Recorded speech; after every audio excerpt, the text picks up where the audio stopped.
organisasi kemahasiswaan itu ada dua tipe atau dua bentuk atau dua model ya.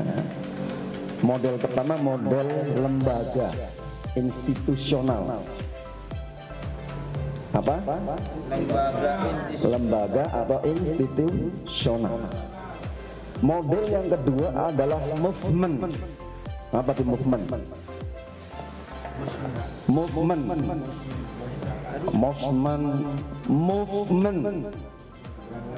Gerakan. Ya, gerakan apa itu gerakan? Gerakan 30 September. Waduh, serem sekali.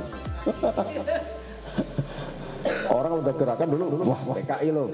Nah, kita bukan lihat PKI-nya bukan, tapi dari organisasi. Gerakan. Ada lembaga, ada gerakan. Ya. Itu yang real dan yang dialami oleh mahasiswa. Kalau nggak dua model itu nggak ada, paling mesti dua itu. Kalau nggak lembaga, gerakan. Apa maksudnya? Nah, gerakan ini bisa kita kenal namanya gerakan mahasiswa. Justru yang mahasiswa yang kuat itu bukan di institusinya, tapi di gerakannya. Ya. Institusinya udah lama mati. Selama Orde Baru 32 tahun itu lembaga mahasiswa itu mati. Dimatikan. Memang sengaja dimatikan. Ya. Dimatikan oleh Orde Baru 32 tahun lewat konsep NKK BKK, normalisasi kebijakan kampus. Jadi lewat SK Menteri itu semua masuk di berangus ya. Masya Allah, seperti OSIS. Jadi masuk diperlakukan seperti OSIS. Tahu OSIS? Persis seperti OSIS. Dikungkung, dibelenggu, diberangus kebebasannya, pikirannya. Nah, bentuknya apa? SMPT, Senat Mahasiswa Perguruan Tinggi. Lama itu. Nah, karena itu lembaga mati, yang ada movement tadi, gerakan. Gerakan mahasiswa. Gerakan mahasiswa tahun 96 yang menjatuhkan Soekarno, Orde Lama ke Orde Baru. Tahun 98 gerakan mahasiswa juga dari Soeharto ke Burhanuddin, Yusuf Habibie dan seterusnya, era reformasi. Jadi setiap momen di seluruh dunia itu mahasiswa punya peranan yang sangat penting, sangat kuat di arus perubahan masyarakat dan bangsa negara. Nah, semenjak saat itu saya dikasih amanat 1 tahun untuk membentuk proses tadi, demokratisasi kampus. Nah, maka waktu itu dalam waktu 8 bulan dengan 4 departemen yang saya punya, saya nggak punya background di Cibir sama kelompok-kelompok yang gerakan tadi, baik kanan itu Arif punya dukungan apa? Bukan dari HMI, bukan dari IMM, bukan dari PII. Kami tahu Himpunan Mahasiswa Islam, nggak tahu nih. PII bergerakan belajar Islam Indonesia. GMNI gerakan mahasiswa, nah, itu banyak di kampus tuh banyak. Nah, Arif nggak ada background apa-apa, dan tumbuh dari kampus sendiri. Itu memutar saya nggak ada legitimasi, hanya legitimasi formal saja, pengakuan dari kampus saja, dari mahasiswa nggak ada. Nah, nanti ada seninya bagaimana membangun legitimasi pengakuan bahwa kita diakui oleh kampus, diakui oleh mahasiswa. Ini nggak mudah, nggak mudah.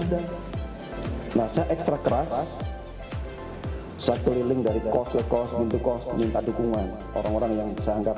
Dan alhamdulillah ada 4 orang yang saya anggap ini, dan alhamdulillah dengan kehadiran saya nanti kalian praktekkan, nggak mentang-mentang mantan apa, nggak mentang ketua BEM seenaknya nunjuk senangnya.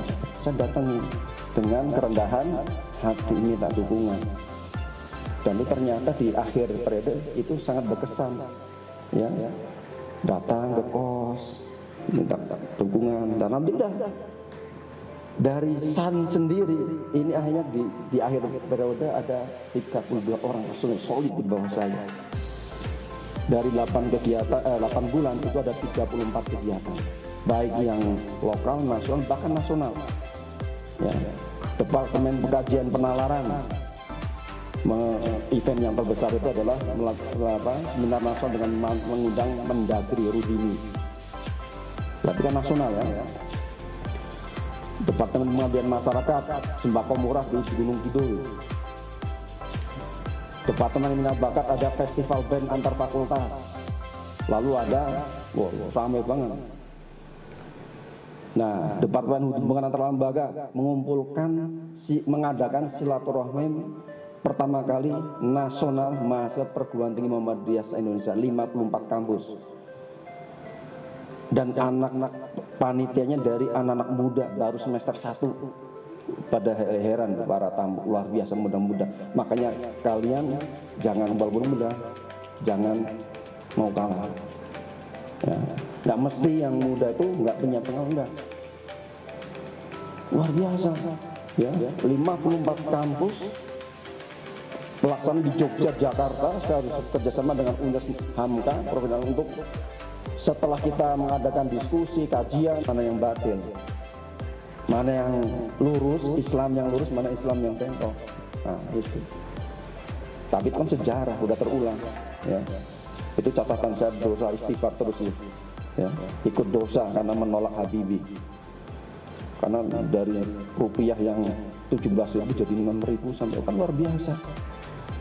Tapi karena dia, ya kesalahan dia karena melepas Timur saat itu, coba ditahan dulu Timur. Itu masalahnya. Kalau Timur bisa ditahan, ya sekarang Timor Leste itu mungkin akan selamat. Itu tipis, kalah tipis.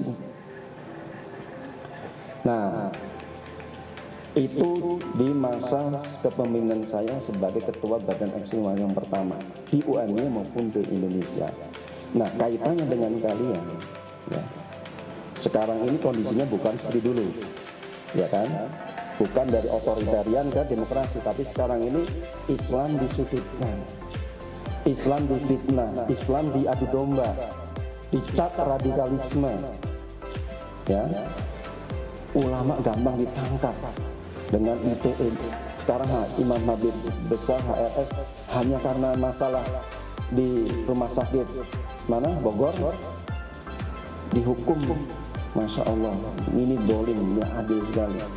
Nah, kalau kalian diam sebagai mahasiswa, naruhnya kalian kemana? Padahal kalian punya potensi gerak, kalian bisa bergerak, ya. Nah, nanti kita akan aliansi dengan Tangerang, kita juga MOU dengan kaitan dengan akademik.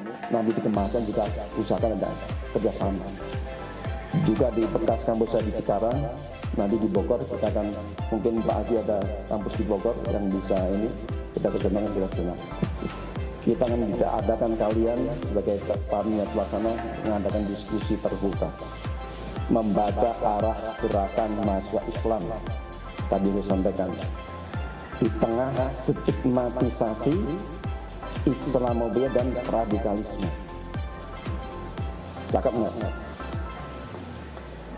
Sesi pertama dari pukul 3 saya, pukul 3 Tangerang, Bekasi, Bogor.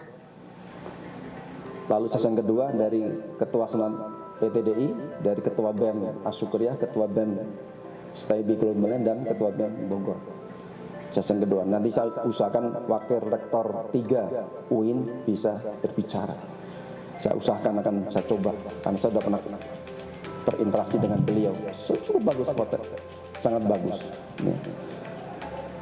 Nah, siap kalian?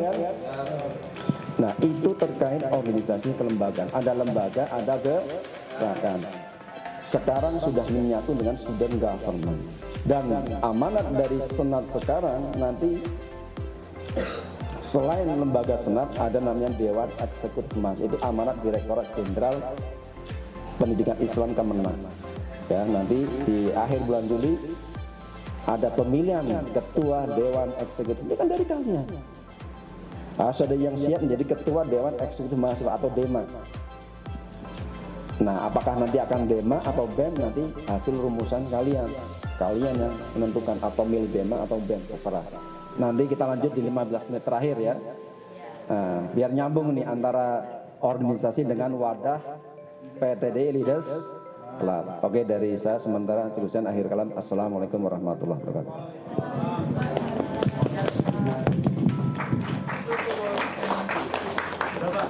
Bubur sumsum pakai es batu. Assalamualaikum warahmatullahi wabarakatuh. Pak Haji Sulam beli pepaya. Yang jawab salam saya doakan selalu bahagia. Ya, assalamualaikum warahmatullahi wabarakatuh. Apa kabar semuanya? Alhamdulillah, luar biasa. Allahu Akbar. Tadi sudah diajarin kayaknya pas di lapangan. Ya, sebentar saya dulu biar kelihatan. Oke, baik. Saya sangat bahagia sekali, senang sekali bertemu dengan teman-teman semua malam ini, detik ini. Izinkan saya sharing, berbagi. Jadi yang berdiri di sini bukan berarti lebih pintar, lebih jago dari teman-teman semua, apalagi lebih muda. Sebenarnya enggak. Sama-sama lah kalau masalah itu. Ya, saya kenal sama Pak Arif itu sejak 2015 ya Pak. 2015, dan banyak hal yang di-sharingkan, dikerjasamakan sama beliau, dan alhamdulillah sekarang bisa bertemu lagi untuk bisa bertemu dengan teman-teman semua di sini. Alhamdulillah. Kita sampaikan terima kasih ke Pak Arif. Terima kasih Pak Arif. Terima kasih Bu Fia. Ya. Dan secara umum saya menyampaikan terima kasih kepada manajemen ya STAI PT DI ya. Mudah-mudahan kampus kita ini jadi maju, berkembang, dan mahasiswanya banyak. Ya, kuantitas maupun kualitasnya. Oke, lanjut. Teman-teman semuanya, jadi malam ini mohon izin saya akan sharing tentang Grid Leadership Club for PT DII ya. Di sini menyongsong harapan baru pemimpin-pemimpin mahasiswa yang berakhlak mulia, kompetitif, inovatif, dan berwawasan global ya. Oke, sebelumnya ya udah sah berarti. Iyalah sah, perjalanan cintanya dimuluskan katanya. Ya nggak apa. Oke, baik. Ketentuan itu yang oke teman-teman semua, kita berbicara tentang harapan. Apa yang dinamakan dengan harapan? Harapan impian, terus apa lagi? Keinginan. Oke, harapan itu sesuatu yang diharapkan, cita-cita, ambisi maupun impian. Ya, setuju. Kemudian yang kedua, akhlak mulia itu apa? Udah ada tulisan itu. Tingkah laku yang baik terhadap Allah, manusia, dan alam semesta. Jadi ini hablum minallah, hablum minannas, dan hablum minal alam. 3 itu ya, itu akhlak yang baik. Oke, yang berikutnya apa yang dimaksud dengan kompetitif? Ini kompetitif, kita harus paham nih definisi dari ini. Kompetitif itu apa? Kompetitif apa? Udah lanjut aja biar cepat. Daya saing ya, daya saing, mempunyai jiwa kompetitif, daya saing yang tinggi, yang baik. Kemudian berikutnya adalah inovatif, mengenalkan sesuatu yang baru atau bersifat baru, ya itu namanya inovatif. Sejalan dengan namanya kreatif. Berikutnya apa? Berwawasan global, artinya apa? Berpikir luas. Terus apa lagi? Gagasan bebas. Terus udah lanjut aja. Pengetahuan yang mendunia atau internasional. Jadi harus paham. Teman-teman, itu semua harapan dari kegiatan ini ya. Apakah akan berlanjut hanya sampai di sini? Enggak, harus akan terus berlanjut. Makanya nanti akan dibentuk namanya Forum FGD gitu ya, Forum FGD. Oh ya, grit itu artinya luar biasa karena grit leadership. Apa tadi? Grit Leadership Club. Ya, grit itu sesuatu yang luar biasa. Kemudian apa lagi? Leadership itu artinya apa? Pengaruh. Ya, kata kunci kalau dengar kata leadership itu artinya pengaruh, ya. Pengaruh. Jadi kita mempengaruhi orang lain, mempengaruhi lingkungan, itu namanya leadership, kepemimpinan. Klub itu artinya kelompok. Nah, jadi nanti arahnya teman-teman diharapkan akan mempunyai satu unit kesatuan yang kokoh, yang tangguh, yang tujuannya adalah melatih jiwa, mental teman-teman semuanya agar mempunyai jiwa ataupun kompetensi pemimpin yang benar-benar sesuai yang diharapkan. Bisa? Semangat? Harus semangat. Oke, lanjut. Why? Kenapa harus membuat leadership club ini? Kira-kira karena apa? Why? Mengapa? Ayo munculkan rasa apa daya analisa kritisnya. Kenapa kita harus? Ya silahkan analisa. Oh, silakan. Karena butuh untuk masa depan, Pak. Masa depan. Oke, tepuk tangan buat Naval ya. Terus siapa lagi? Siapa lagi? Siapa lagi? Kenapa kita harus membuat leadership club? Ya karena ini. Bahkan wawasan. Iya, ya udah lanjut aja ya. Tapi tepuk tangan ya. Jadi teman-teman silahkan analisanya keluarkan. Jangan malu, jangan takut untuk menyampaikan apa aspirasi, omongan, ekspresi, omongin aja, gitu ya. Tujuannya karena apa? Satu, untuk membangun relasi. Relasi itu artinya apa? Jaringan, ya. Jaringan, pertemanan. Dengan relasi itu nanti hidup akan jauh lebih mudah. Relasi yang baik. Jadi harapannya ketika teman-teman masuk ke leadership club ini, relasi teman-teman akan kuat, banyak teman, silaturahim, ya silaturahmi. Itu yang pertama, karena untuk relasi. Yang kedua, untuk komunikasi. Untuk apa? Komunikasi, belajar komunikasi.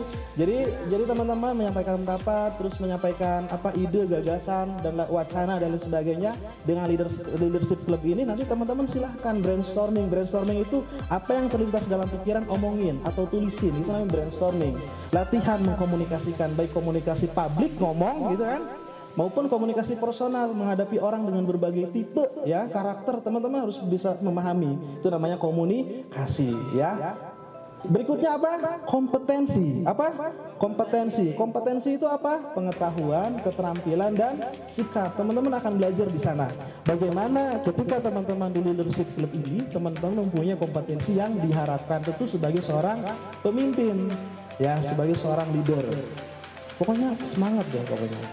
Nggak salah jalan. Pokoknya kalau orang-orang yang suka organisasi, itu kakak-kakak di belakang lihat banget tuh, masa depannya cerah banget tuh yang pakai baju hijau, ya.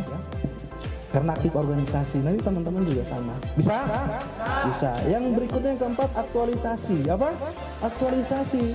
Bahwa amanah yang diberikan oleh Allah kepada kita berupa potensi pikiran, perasaan, jiwa dan lain sebagainya itu memang harus diaktualisasikan ya.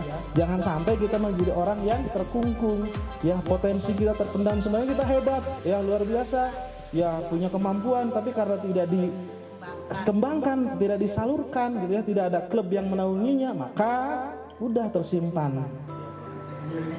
Jadi aktualisasi ya. Mungkin bakat Bapak pemain bola? Oh enggak, bukan.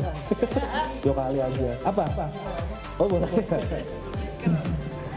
Oke, yang berikutnya adalah inspirasi. Apa? Inspirasi. Alasan harus membangun leadership club ini adalah inspirasi. Inspirasi itu artinya apa? Sesuatu yang membuat diri kita ini jauh lebih baik. Kita melihat, mendengar sesuatu itu, oh ini saya mendapatkan insight, pembelajaran. Inspirasi itu pembelajaran. Sehingga kita tergerak untuk melakukan yang orang lain lakukan. Itu inspirasi. Ya. Dan nanti ketika teman-teman masuk di dalamnya, harapannya adalah teman-teman bisa menjadi inspirator, ya, menginspirasi kepada orang lain, ya. Tadi kalau kata Pak Arief katanya sekarang kondisi kita Islamofobia dan sebagainya. Dengan teman-teman menjadi seorang inspirator, maka disitulah nanti teman-teman akan dilihat, ya, akan dilihat, dan itu sesuatu yang sangat baik. Oke, paham ya? Saya lagi ngecek jamnya kira-kira yang sampai lepas landas. Karena harus padat ini, gitu kan. Oke, lanjut ya, teman-teman semuanya. Nih, ini yang menjadi problem utama ketika kita ingin belajar seorang pemimpin. Ya, saya belajar, kita semua belajar, teman-teman belajar ya. Karena kebetulan saya walaupun sama-sama muda gitu ya, tapi lahir saya lebih duluan. Tetap aja sama-sama belajar. Dulu kalau pengalaman saya SMP jadi ketua OSIS. SMP ketua OSIS, kemudian jadi Pratama Pramuka dulu barengan tuh, jadi handle 2 organisasi. Terus pada saat SMA-nya saya wakil ketua OSIS 1 dan Pradana Pramuka. Jadi organisasi saya kuatnya di masa sekolah. Kalau masa kuliah enggak, sibuk nyari duit. Karena saya kerja sambil kuliah, ambil ekstensi bukan reguler dulu. Nah, artinya apa? sama, dulu juga mempunyai masalah dalam kepemimpinan, dalam ngelit teman-teman. Apa? Ngerasa nggak bisa, ya. Terus ngapa lagi? Ngerasa nggak pede. Terus apa lagi? Ngerasa nggak yakin sama kemampuan diri sendiri. Minder, ya. Terus apa lagi? Kira-kira ngerasa nggak mampu, ya. Terus ngerasa nggak layak. Ngerasa nggak layak, kayaknya gue nggak bisa deh jadi pemimpin gitu ya. Terus ngerasa sulit, wah susah banget nih, apalagi ngadepin si dia tuh. Wah susah banget dah pokoknya. Terus sukar, sulit sama sukar susah ya? Sama maksudnya. Sulit, sukar, susah, sama lah, itu sinonim. Takut, nah ini takut. Jadi takut menyampaikan pendapat, takut membuat keputusan, takut mengeksekusi. Ketakutan-ketakutan itu yang akan membuat diri teman-teman jalan di tempat. Maka salah satu caranya agar teman-teman bisa berjalan atau melewati dari ketakutan ini, salah satu kuncinya adalah belajarlah membuat keputusan walaupun keputusan itu salah, ya. Karena ketika teman-teman tidak membuat keputusan, maka itu sebenarnya keputusan juga. Maka yang paling nggak apa-apa salah, nanti kan ada perbaikan-perbaikan. Gak usah takut, harus berani. Setuju? Harus berani. Tanamkan mulai dari saat ini bahwa saya seorang pemimpin, saya seorang leader, saya seorang yang sebagai khalifah yang diamanahkan Allah untuk menjadi seorang pemimpin untuk kebaikan bersama. Salah satu caranya adalah dengan leadership club ini.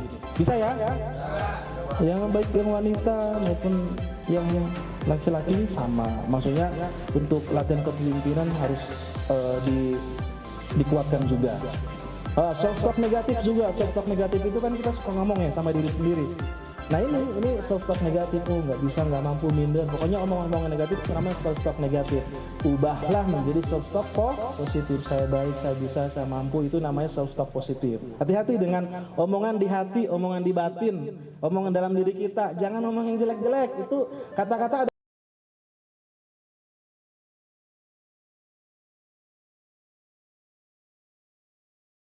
adalah doa, rasamu adalah doamu. Hati-hati ya. Rasamu adalah doamu. Kalau teman-teman dirasanya ngerasa, ini kan cuma perasaan, ngerasanya nggak bisa, ya yakin nggak bisa.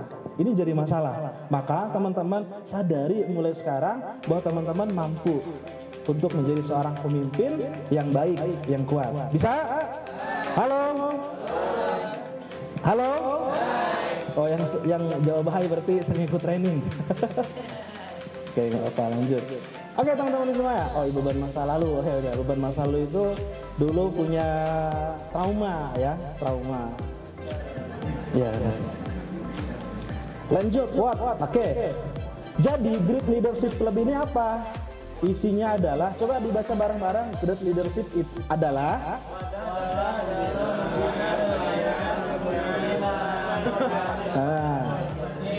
ya, jadi wadah ya, wadah. Lakukan wadah, nanti implementasinya ada FGD ya, FGD nanti teman-teman akan diarahkan ke sana.